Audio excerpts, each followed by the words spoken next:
Curls गर्दाखेरि क्या यो छ नि यो टुल्सबाट कस्तो अब जस्तो वे जस्तै बिच वे भयो, लेजी कर्ल्सहरू भयो होइन, रेड रोहरू भयो, यो चाहिँ सबै त्यो टेक्निकमा भर पर्छ।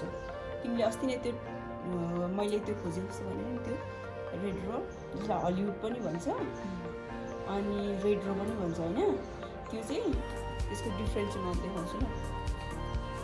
जस्तै एउटा चाहिँ कस्तो भन्नाले बिच वेभमा जाउँ है, हल्का यो छ नि यसलाई टक्क यो टिप्ससम्म चाहिँ कर्ल्स गर्नु पर्दैन, यस्तो गरेर सट्ट खोलेर यसलाई ओपन गर्दा हुन्छ, हल्का वेभ मात्र भयो नि त यो होइन। सो अर्को चाहिँ मैले रेड रो भनेको कर्ल चाहिँ मलाई चाहिँ एकदमै यो वेभीहरू र रेड रो प्राय मनपर्छ, कङ्ग्रङ क्लासिक कर्ल्सहरू भन्दाखेरि।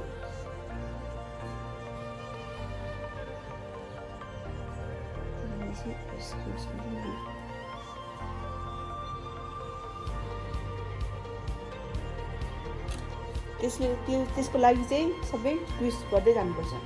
यहाँ ट्र्याक राखेपछि यहाँ जब ल्याउँछु यसलाई ट्विस्ट हुन्छ होइन, फेरि घुमायो होइन, अनि मजाले होल्ड गरेपछि यसलाई टाइम पनि लाग्छ। यो चाहिँ घुमाउनु भएन, यो घुमाउनु भएन, यसलाई चाहिँ अलिकति टाइम लाग्छ यसलाई हिट होल्ड।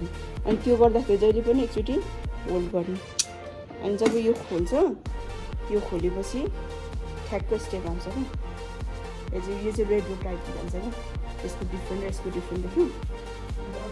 अब मेरो जस्तो वेट त यो पनि कल गर्दा हुन्छ होइन।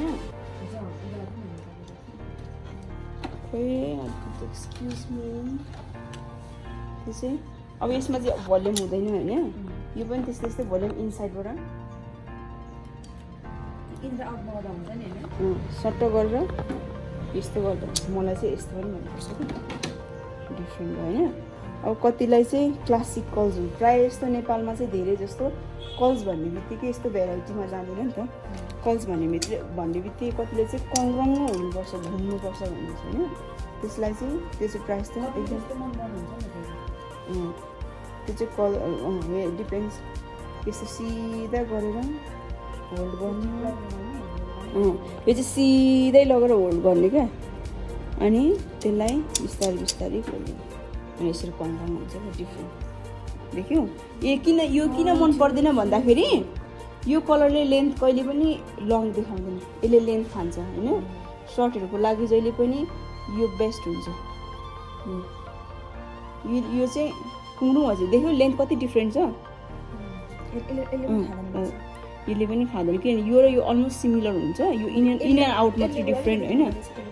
यो हेर नि, यो प्रायः जस्तो यसमा जान्छ नि त धेरै मान्छे। ल गर त।